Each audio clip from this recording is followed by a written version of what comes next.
Oh, man. We'll just work our way through. I'm about to talk to some y'all about this. Y'all probably ain't gonna never have me back around. We like facts. What's the phone situation for the dial-in? Right now, they don't have the, because my phone is the dial-in. Okay. So until we, I guess. We just have to go off our Facebook, the questions they ask us. Yeah, we'll go off that. So, That's cool. If I'm gonna go on, I wanna go to so yeah, and when LaMonta gets here, we'll, I just wanna be out of the way. oh, you gonna That's ask what I questions? wanna, well, so I can go live too. That's Yeah, what I wanna do. Yeah. Cause you can sit right there in the middle. Cool beans. Alrighty, good evening, ladies and gentlemen. Welcome to episode 4 of Through the Nets. Give me some round of applause for my ladies in the building. Welcome. We're gonna go through a quick introduction as usual for our ladies. We're gonna start to my left, and she's way over there. Hi. However, Hi everyone, Lauren Bailey. My sons are Chuck and Drew Bailey. Hello everyone, my name is Heather Reagan. My son is Philip Reagan. Hello everyone, I am Bopper. Bopper. My daughter is Brene Andrews. Hey everybody, this is Bae Bush, and I'm the mom of the C Crew. the C Crew. Yes. All right, and I'm Lakita Gantz, mother of Robert Davis Jr. Last week, our episode ended, and we talked about academics. It was very, very deep, and we got up in here and talked about some really good points that are good for any parent going through raising their children and understanding what or how important academics is. Today, we are with Coach George Ward of King High School, Cooley High graduate. Yes, sir. State champ 2 years in a row. Woo, woo. Welcome, Coach Ward. Welcome. My brother, my fam. That's right. We are also, LaMonta Stone will be in the building as well, but for right now, we're going to start with Coach Ward, and we're going to go a little bit into, if you could just give us a little bit of background and catch us up a little bit of where you are and what are you feeling right now?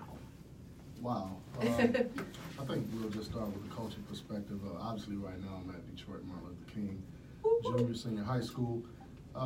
Started my coaching career, obviously, under the tutelage of Ben Kelso at the age of 25 years old. Been doing that for a minute, and started at Charlotte Fortin Academy. No one knows where that school was. I do. Yeah, right, Southwest Detroit almost. Southwest. And I did that for about 5 years, and I started coaching at Detroit Central High School, got a break, and they really wanted me to go over there. I went to Central, had a decent amount of success, and after that, kind of went to Oak Park for a minute in Southeastern, where obviously the name kind of got big for a second, and now I'm at King. I think I'm a trivia question, though. I think I am one of few coaches, if any others, that has won a district championship at 5 different schools. Whoop, whoop. Hey, that's them right there. So, That's what's up. yeah. Success. So our topic today is the maturation of teaching a young male. And one of the reasons why we ask for coaches on this show is because our children spend a huge amount of time with their coaches. And you being a great representative of what majority of parents probably want in the head coach, we want to kind of go into what it is that you live by as a coach. What is your definition of being, like, what do you feel as a coach you should make sure you are as a man? Wow. I guess, again, obviously none of us are perfect, but I say the example. A lot of my players, and I can be totally honest and transparent with you, so many of my guys have told me over the years, like, Coach, man, I wish you were my dad. Nice. That's, I think to me that summarizes everything. I think, wins and losses are good, and winning is a byproduct of you doing a lot of things right. And it's not basketball related per se. You talk about discipline, commitment, dedication, accountability. And I think accountability is first and foremost. So I think for me, that is something that stands out for me. You know, if I make a mistake, I'll tell the guys on the bench sometimes, and people have laughed. You know, I'll say, that was my fault, guys, during the course of the game. If I'm late for something, which I am, you know, known to be, you know, having children of my own, transporting, and being a parent too, you know, I'll tell them, hey guys, my bad, you know, and going from there. But I think we have to make our young men particularly, that's because that's what I've been dealing with, is for them to understand their roles within the household, within the family, within the community. So, you know, understand that they have to own it. And you want to own it. If you are part of a family and you're a man, you've been ordered to lead. And making sure you understand what that leadership looks like, and making sure you understand what your role is within your family, within the team, you know, and within the school too. Awesome. Bay Bush. Okay, so what happens, Coach, when you come into a situation where there's little to no parental support, with you already having a family and children and work and all the other things going on? How hard is it to adjust and still be positive, the role model, the figure? Well, you know what, I don't think there's an adjustment needed. I think, you know, as with anything, you know, when you have children that are born, you know, that's how I look at it. You just have more children.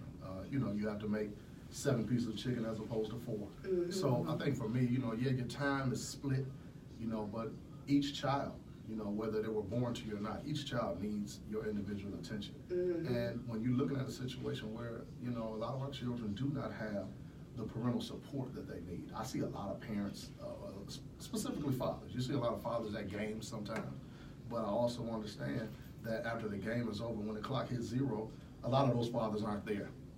Yes. On a daily, on a minute-by-minute basis. Yes. So understanding that, knowing that when that child needs to talk, someone there to listen to him. When that child needs to be maybe tapped upside his head, you being that person too. I've never told one of my players ever that, hey man, if you need me, call me. Never. I've never said it. But when they need me, they call me. Mm-hmm. Because they know, you know, they understand. And, you know, the love that I have for them, you know, people can see me kind of over the years, you know, hold my kids accountable on the court. But they don't pay attention. They don't know. I punch them and I burp them. You know, I hug them all the time, and we talk all the time. And, you know, someone will say, Coach, I love you, man. I tell them I love you too. So that's something that's needed. And the funny thing about that is a lot of our young men and young women haven't heard a man tell them that they love them. Mm-hmm. Facts. And I'm glad you said that, because when I'll just give some, you know, feedback. When I was a little girl playing basketball, first of all, I grew up in a domestic violent family with a stepfather. Mm-hmm. And one of the main things I remember is that my mother or my father never told me they loved me. Wow. So if you see my son and me in action in today, anybody can say, yeah. I love on him more so because of what I didn't have. What I didn't have. And it's important. People, I don't know if they realize it's important for your child to hear those words out of your mouth as many times as possible, because it has more effect than not. Right, it does. You know, so that's a really good point. A lot of us don't know how to love. Mm-hmm. You know, a lot of our men, we've been so victimized, so to speak. Mm-hmm. You know, when you watch the movie Fences, and I talk about that all the time with my wife, you know, love Fences. And it really shows Denzel's character, I guess in the 30s, 40s, 50s, whatever the case may be, in a situation where the father was there. Mm-hmm. He worked, but that really was the extent of the relationship with everybody in the household. So a lot of times you have men in the household who are there, but they're not there. And I always say, you know, presence, E-N-T-S, is not as valuable as presence, E-N-C-E. Exactly. So, you know, I think what has to with my phone, like. you know, I just think what has to happen is, again, we really have to understand that, you know, none of our children, they didn't have the capabilities of asking to be here. So loving on them, and again, love doesn't always taste, smell, or feel good. Right. But love is love, and children know when you love them. Absolutely. You know, so that's valuable. So, you know, we kind of live by that. How do you build character within your teams that you've had? Especially being that the day of social media and technology, all of this is so I should say invaluable to our children. Yeah, you know, just teaching them about life. You know, making sure they understand that, you know, hard work it's a blessing to be able to work hard, and there's fruits in that labor too, and understanding that it is wonderful to go through something. Yes, it is. You know, something as simple as death. You know, all of us are going to experience it, and we're going to experience it ourselves. So we're going to leave here. So you're going to have, your mom is going to leave. If you're blessed, mom is going to leave. You're going to have the opportunity to take care of mom or father, grandfather, whatever. So we have to learn how to deal with problems. We have to learn how to deal with things and how to deal with them and understand that it's a part of life. And how do you handle those, you know, so Coach Stone coming on. Coach Stone is in the building. That snow out there surprised all of us. I couldn't believe it. But yeah, one last thing about character, you know, I see now and parents come in, and LaMonta has experienced this now. He's back in high school coaching again. You know, I've had parents tell me, well, my son has to play varsity when he comes in. Well, why? And again, no, that's a good. If they don't, what is the harm in it by working your way towards something? Because once they become, say, forget 18, say that they're 20, working towards something. Say that they're 23 years old. Now, what are they going to do when they have to work? What are they going to have to do when that second interview says, no, we got somebody else, we selected another candidate? You cannot go home and just say, well, that's it for me, and slit your wrist. Right. You have to be able to handle disappointment, and then what you do, you make it, it has to make you stronger, and it has to make you say, you know what, I've got to do something better. And so that's what athletics really does for us. If they select Stone, if Lofton Green says, well, you know what, Stone's going to be my point guard, George, you're going to back him up, I can't be mad at Stone. I got to go home and say, you know what, I'm going to dribble with my left hand for the next 3 weeks, every single day when I get out of practice, and build on that. And as long as we're making it easy for our kids, their character is going to suffer. And I think one of the important things, and I'll just say this as a coach, being an assistant, I'm a great follower. Yep. The reason being is so that I can become a great leader. Yeah. And that's what we have to teach our children. So let's welcome LaMonta Stone in the building. Thank you. If it wasn't for you young ladies, I would have turned back around. Oh, thank you. But I said, no, I'm not doing this. And we appreciate you. You've been 3 places in 3 days. Yeah. I mean, from Eastern Michigan yesterday, you went to Bowling Green. Give us a little feedback, Coach, on where you've been and then currently where you are. I'm telling you, I've been blessed. God's been good to me. Amen. I'm a kid of the streets of River Rouge in the west side of Detroit, and because of the game of basketball, it's taken me all across the world.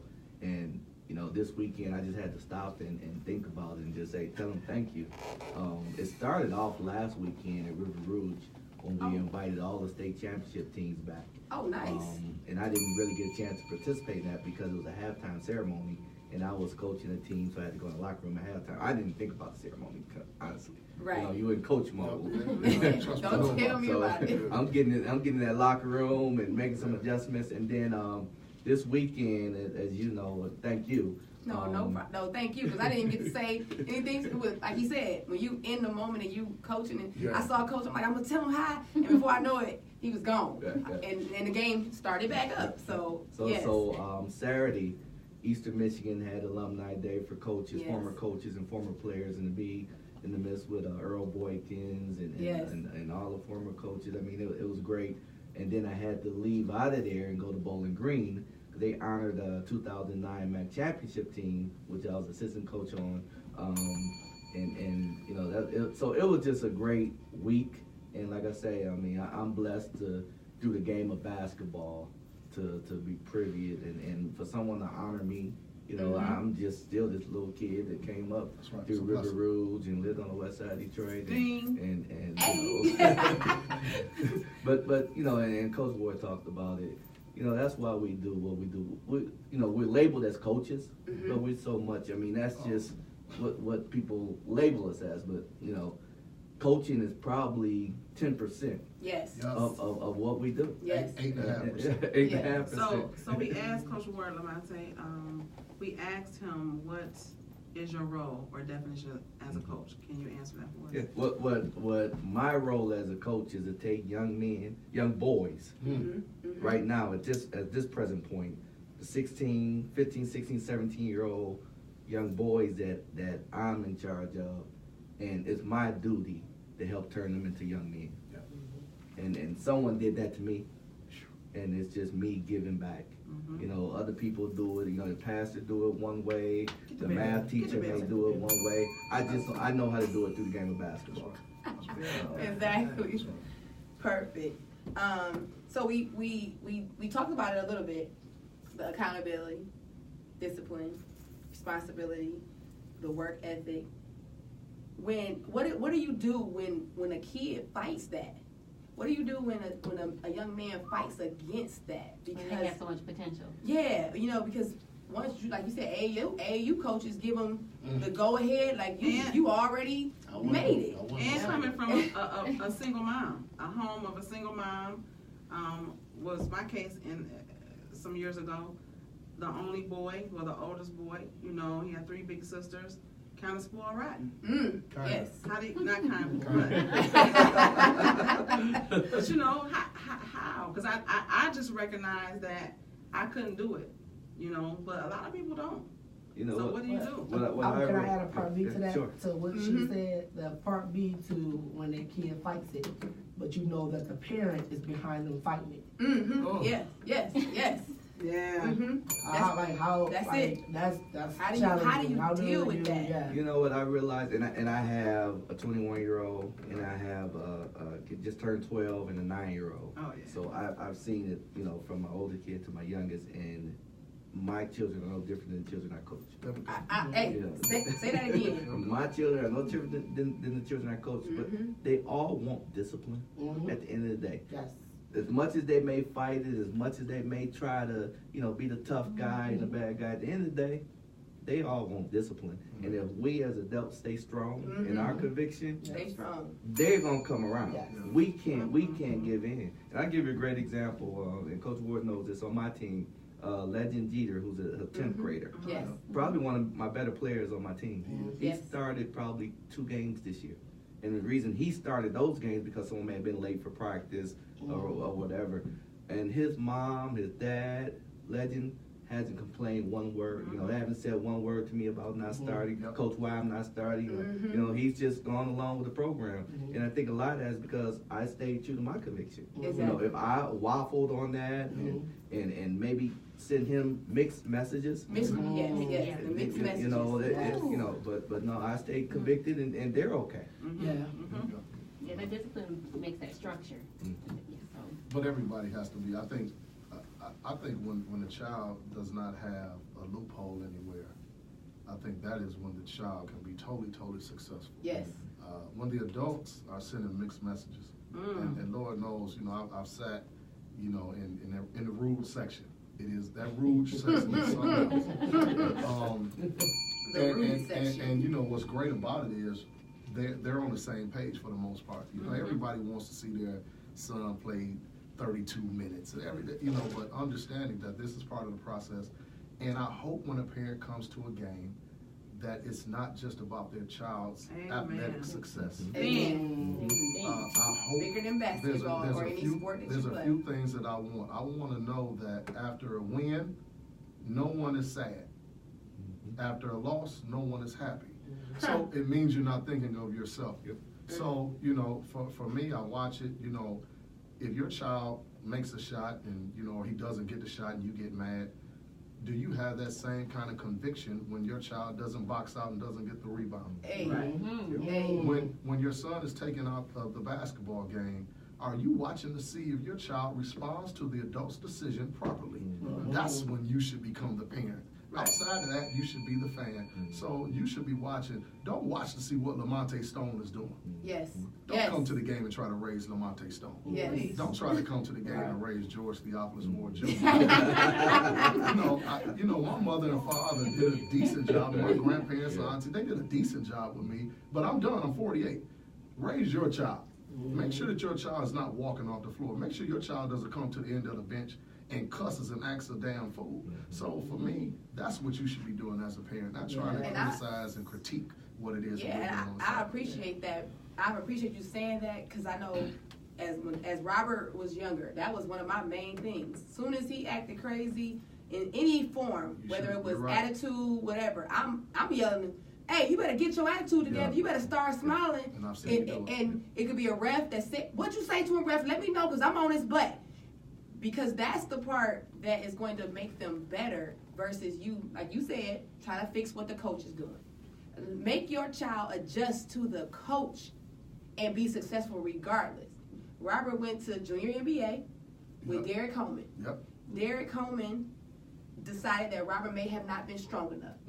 I told Robert, I said, no matter what happens, I don't care if you get in the game with 1 minute or 5 minutes, you be prepared to be successful. And you do whatever it takes during that minute, and you work your tail off. And take the information that DC gave him. Exactly. And build on that. Exactly. You know, don't let that be the narrative for you. If it is, you're not strong enough now. In 6 months or in a year, don't let him say the same thing. Exactly. Exactly. You know. Hey, I have yelled out there, take her out. Yes, yes. My kid, get her out of there. She's playing terrible. Yes. She's playing at the University of Miami. You know what I'm saying? You're playing terrible. Get her out. I said, hey, coach, get her out. I'm just yelling, Monty, like, sit down. No, get her out of there. Yeah, that's real she's not playing to her potential. Yeah. I know this. Coach, you should know this. Get her out of there. That's real parenting, though. And very few parents gonna say it. Yes, very few. Yeah, Quick question, because both of you, now, okay, don't laugh, but I am not a fan of what I call daddy coaches, okay? Oh my goodness. However, I ain't a daddy coach. Exactly. However, I can say the two men sitting here with us today are not the definition of what I call a daddy coach. Not at all. So let me help. I mean, I want you guys to just let us know, how you manage coaching your child and other children, because that is an important characteristic that parents should look for when they have parents who coach their children. Let me tell you, when I came back to River Rouge for the second time, my son just happened to be a senior when we got let go of Bowling Green going into his senior year. So I came back and he wound up playing for me. That was probably the worst coaching season of my life. Oh, okay. And I've been coaching 27, 28 years. That was the worst. I know it wasn't your son, it was the parent. I mean, sorry. Well, it's a different dynamic. Right. And I'll tell you, if you're coaching your son has to be either the best player on the team or the worst player. There's no in between. Because if there's in between, there's, question. There's question. Well, why is he on the floor? If he's the best player, there's no question. If he's the worst player, there's no question. But what happened in our situation, there's a lot of pressure on the dad and the son, because everyone's looking at you. Okay, that's your son. You're the coach, and then the dynamic of now I got to go home and deal with mom.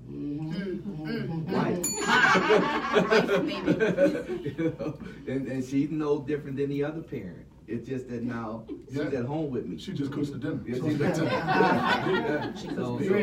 So that's I wouldn't wish that on anyone. That was the only time I've ever coached my kid, and I didn't want to do it that way. It just happened to be that. And the little ones, I don't coach them. I'll take them to the gym and work them out and train them.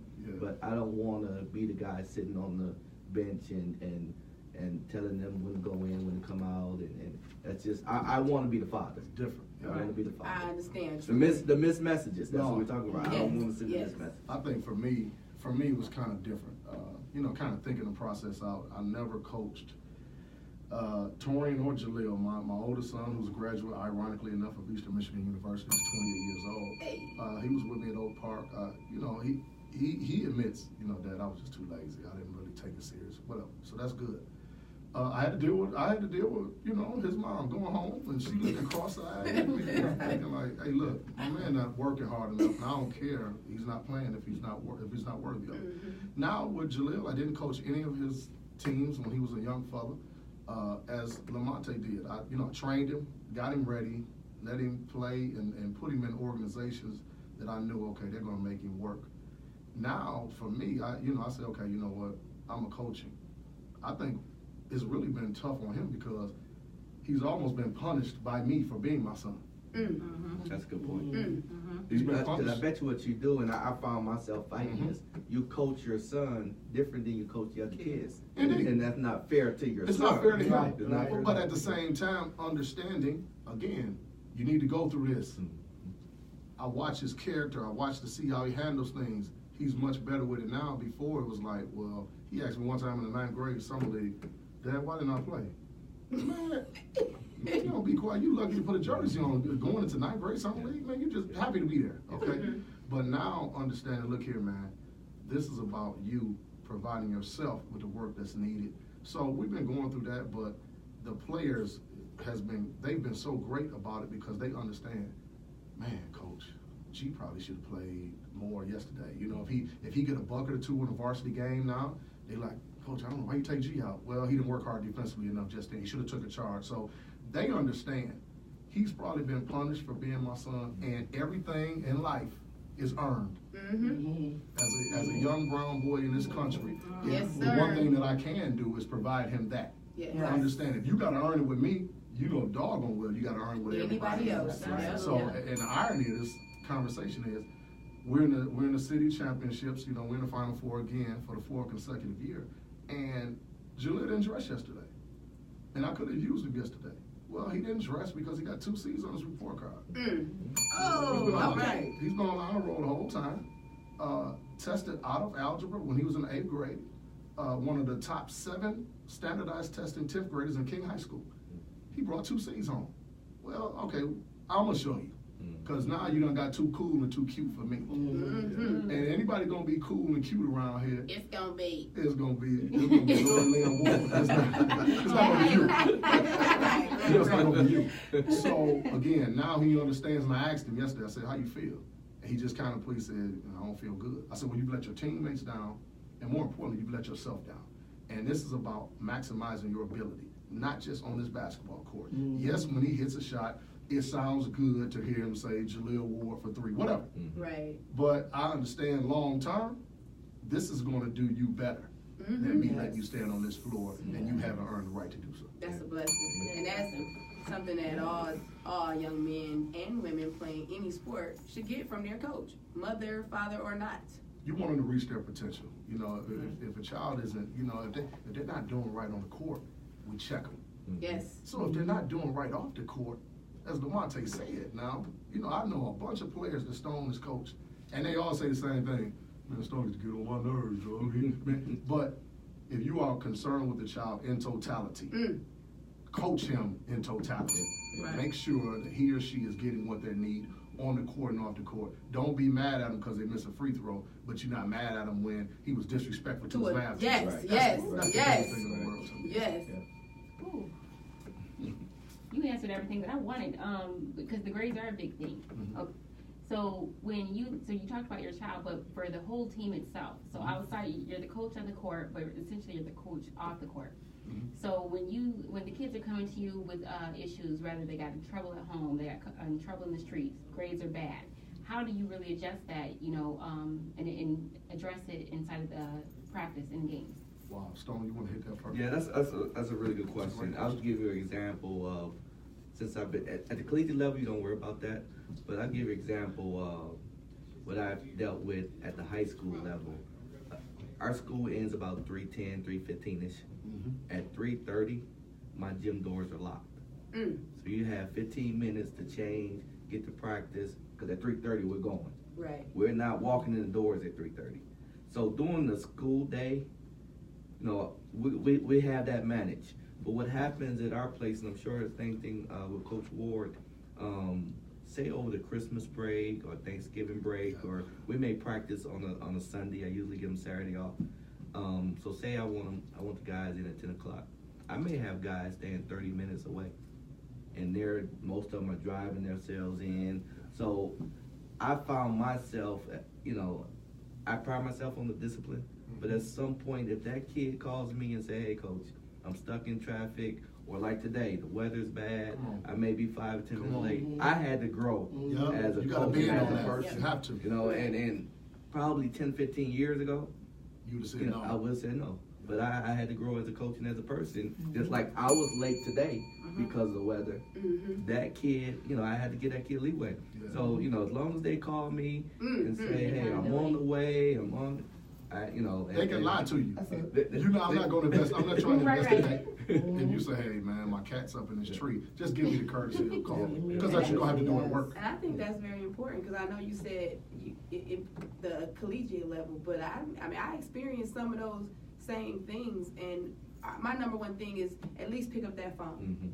At least make sure somebody knows something. But when you're ignoring phone calls and you're not saying A, B, and C, then you're not being accountable. And I'm going to tell you, when you're not being accountable as a person in anything you want to do, when you really want it and you really want that one thing to happen, it's not going to happen because you were not accountable when it mattered. And what I use, and I tell the guys, basketball is just a product of life. Yes. When I tell you to come to be in that gym at 3:30, that's your boss telling you to be at work at 8 o'clock in the morning. When I tell you to work and do your hardest, that's your boss telling you on that assignment, I need you to really bring it this time on this assignment. So I just, I'm telling them this, if you can win on this court, you can win in life. Same principle. You will win in life. Yes. Well, I think to answer the question, to kind of piggyback real quick to summarize what Keita just said, you can't rely on unreliable people. Amen. That sounds simplistic. Amen. But unreliable people are not going to be relied on. And, those people will weed themselves out. But to answer your question, if the second hour algebra teacher comes to me and says, well, Coach, Jaleel and Chauncey were throwing papers in class. When I come to the classroom, I'm going to be honest, I understand it's 2019. But they're not going to like it. They're not going to like it when I get there. And they understand that, Coach going to be mad.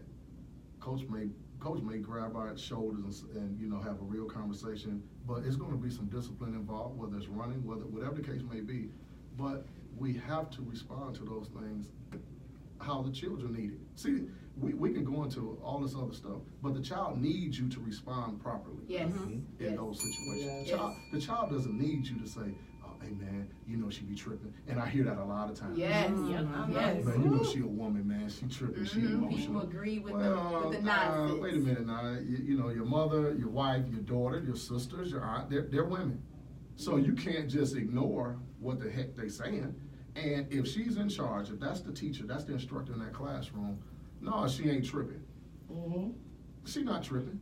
It's your job to figure out a way for you to be able to work with her and work to get yourself together. So we got to respond to everything properly and understanding that discipline is everything. And they're not going to be disciplined off the floor. I promise you. In the state quarterfinals, in the state semis, in the championship game, there's going to come a time where that person who has not been disciplined throughout the course of the year off the floor is going to let you, the teammates, and themselves down. I'll give you a great example of that. And my guys don't even know I do this.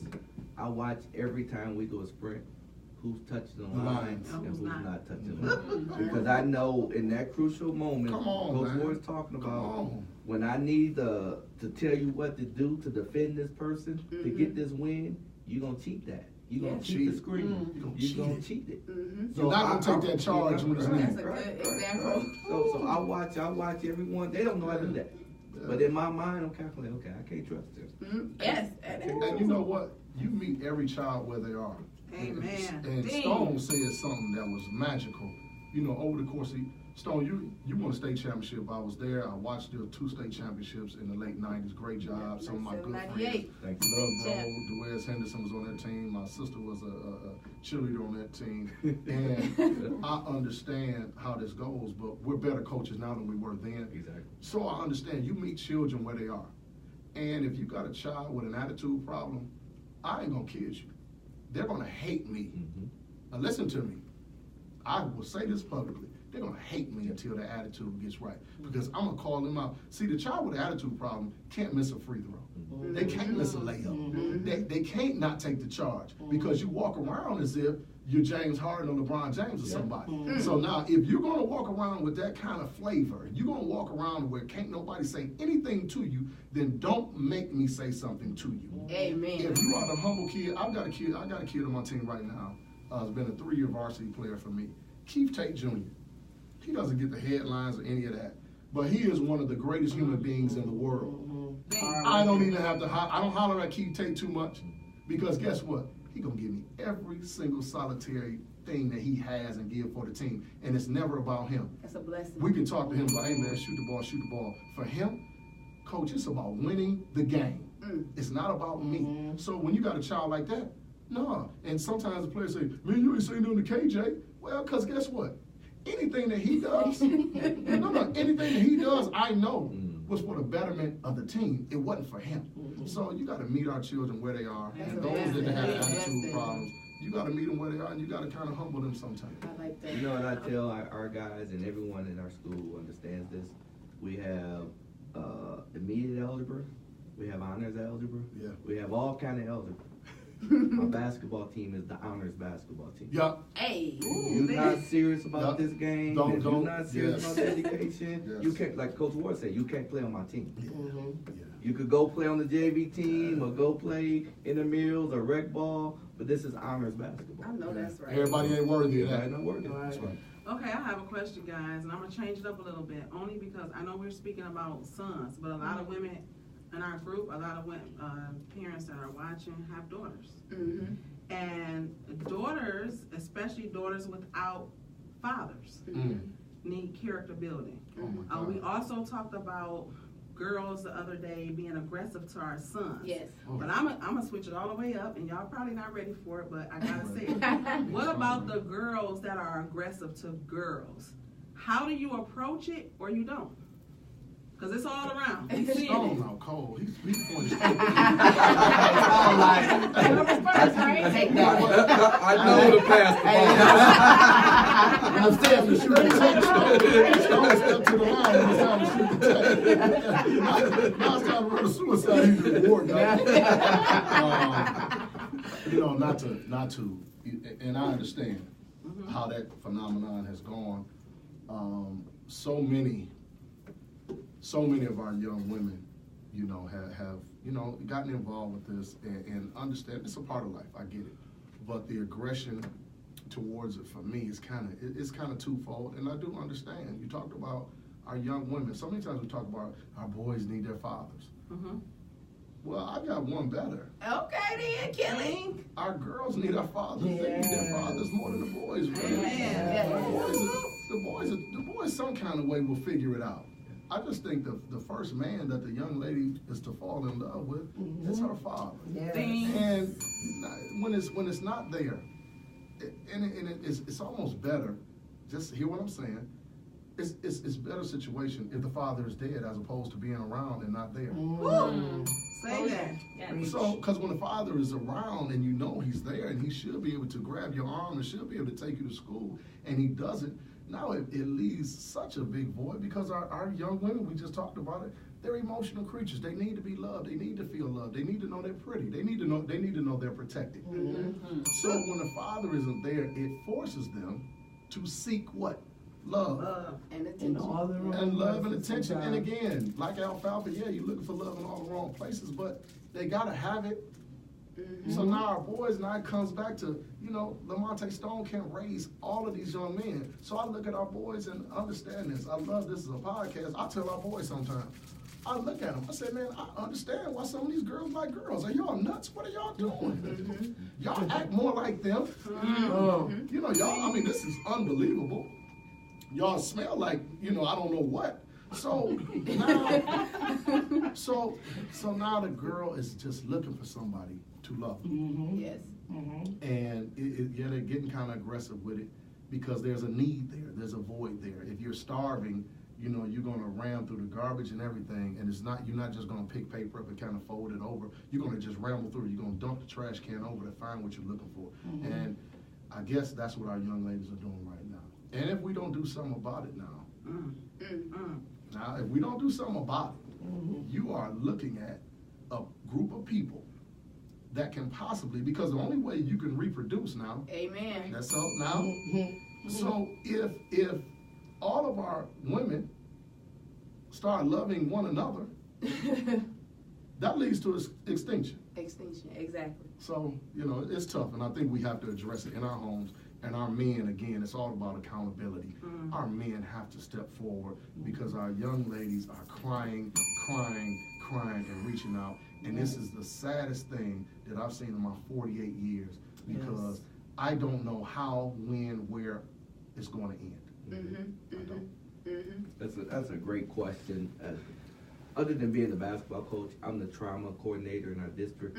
Okay. So I probably deal with more of our young women, of course, in the schools than our young men.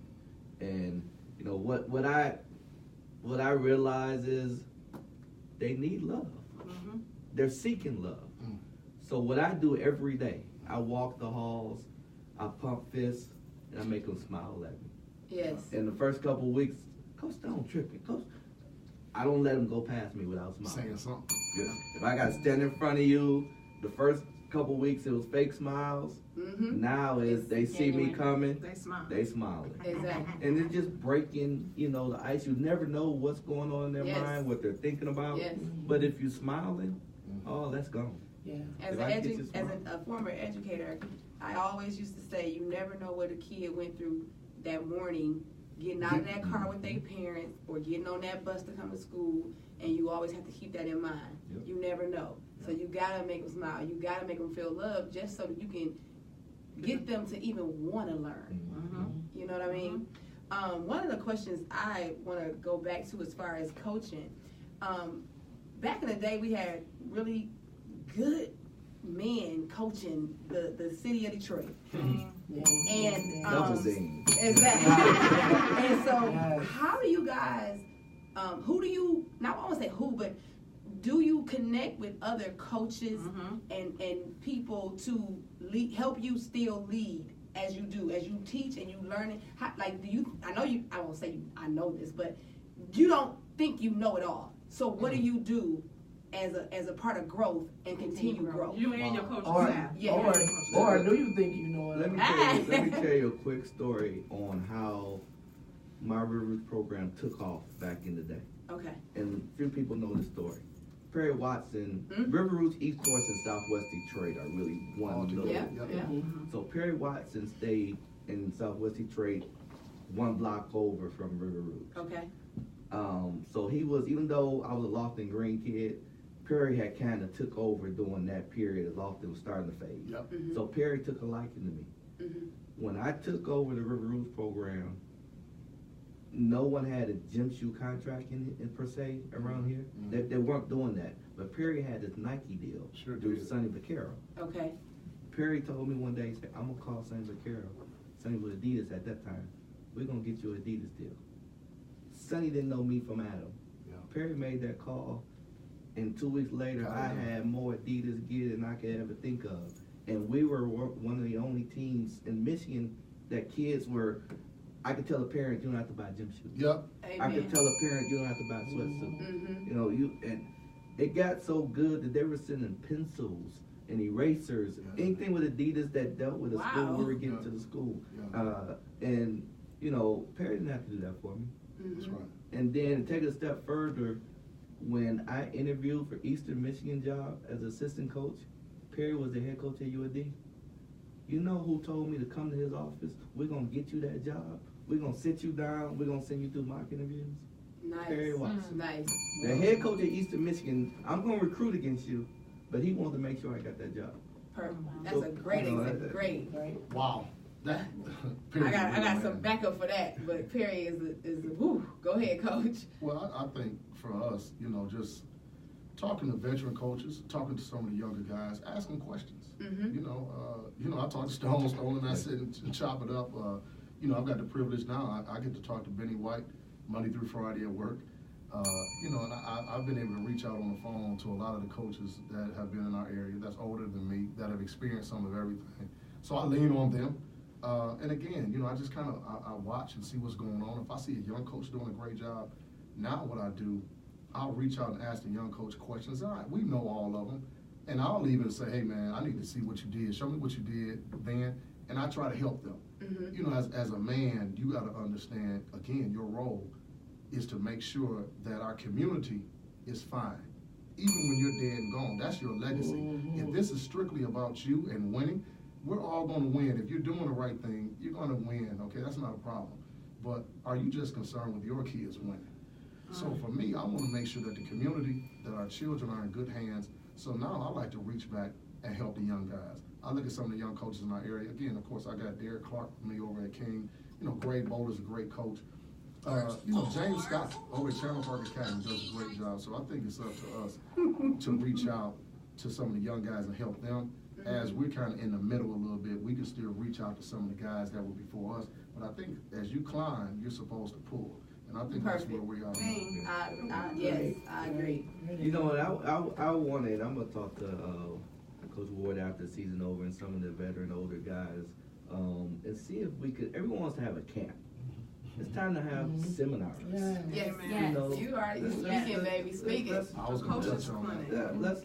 Let's understand what you're supposed to look like, talk like, dress like on that interview that you're trying to get to. How about act like, talk like, walk like on the sideline? Yeah. Okay, That's what we on the talking sideline. Okay, and yes, oh my goodness. So I see, not to cut you, one last thing, and I'm moving on. I go to because my kids are playing every weekend. Oh, man. I see guys coaching with hats on, turned yeah, backwards, phone things in the ear. Smelling like medicinal. Oh my goodness. But you want to coach my son? But the No. the counterpart to that is that a parent allowed this person to coach their kids. Exactly.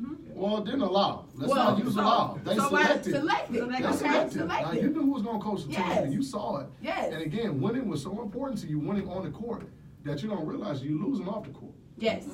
Which is the bigger picture. Right. Which is the bigger picture. So since we brought that up, we're gonna ask the question. We gotta go into the I know you guys are Real on quick. social media, the cast Yes, JV yes. coach comments about the kids. We gotta touch on that. We have to. And we don't have to go in particular No, on don't person, get but specific. That's but right. you know, just you know, what are your thoughts or teaching or you know, what's the feedback that Stone, you go. I'm gonna be in a minute.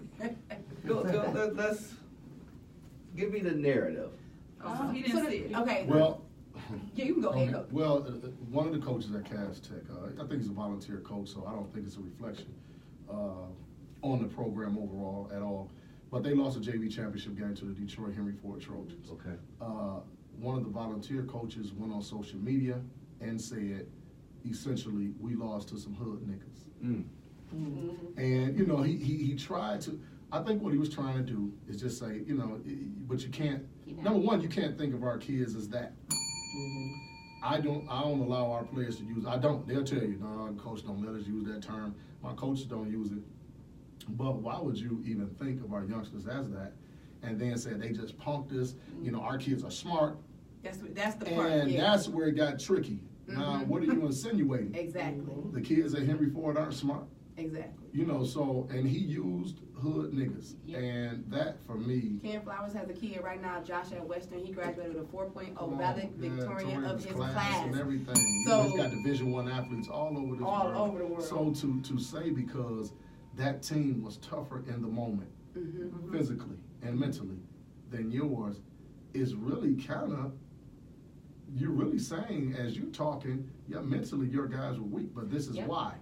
Because you're trying to say that because these guys are from the hood and your guys are smart, that you guys were weak and there's some hood niggas. And I just couldn't believe that he said it. And he hit sin too. He had to take tight. That's right. That's right. Yes. But you know, it go back to what we just talked about with the seminars. The training. The training. You know, I'm gonna put it out there, and I think Ward does a heck of a job from the administrative standpoint of the, you know, the athletic issue in Detroit Public Schools. But I think every coach has to go, like the state has the pace. Yes. Every coach in the city should go, and not just the city. I think every coach should go through PACE. you know, a PACE program. Yes. You know, and it should be administered through that district. So, Yes. so your issues that you're dealing with in that district are maybe different than what someone else is dealing with in their district. So let's talk about the issues and let's teach these coaches.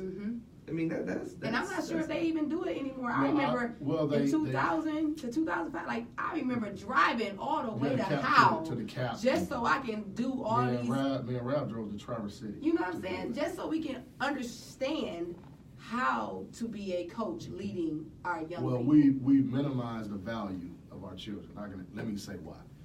I'm gonna show you how. There should be more than just a brief interview for a man to be allowed to just coach our children. You know, when you look at it, you should have to go and watch a practice. I think if I'm an athletic director, I'm going to see you run a practice. I'm going to see your interaction with your children. I really believe you need to be an assistant coach at least for a year or two. Yeah, you're not going to be everybody can't be an assistant for LaMonta Stone or Perry Watson, but you need to go somewhere and be an assistant so you can really, really learn how to manage a team and not just a basketball game. So I think when you talk about prerequisites, you know, our children have been placed in situations where everybody doesn't have to do their real homework to hire somebody. And a microcosm of that is we need to do a better job. I mean, you talk about parenting. Some of these adults should not be allowed to be parents. So, that's the truth right there. That's the the truth. reality. So I think our children, what we've done is place people in front of them, and we hope by God all means. I hope this man I hope he really wants to raise a child. I hope this coach has some type of ethics. Yeah, everybody's not going to do and win as much as, you know, we probably have. But are you going to be concerned with the child in totality? Are you going to represent what this parent wants for their child? That's the biggest thing. And that's what I tell parents. I'm not a recruiter like that at all at the high school level, but I tell parents all the time, trust me, what I'm going to do for your son is what you would want for me to do when he's outside of the home. I can promise you that. So I think that's the bigger picture. Nice. Does anyone have any questions that have not been answered by these awesome men sitting in our podcast today? How important do you feel your assistant coaches are? Yes. I think I have two of the better assistant coaches around. They're Detroit products. What's your name? Todd Berge. Yes, sir. Todd played at Persian. Then went off to Syracuse, and you know, and then AJ. Yes. I mean, We'll go Persian. Come on, Persian man. Look, Cooley's in the building. Stop playing. and you know what I love about those guys? Those guys played for Todd played for Johnny. Yes. And they both played for Chap. And you watch and you see what coaches are on the bench and where they've been. We were particularly talking about Flint versus River Rouge, Beecher versus River, and we talked about that.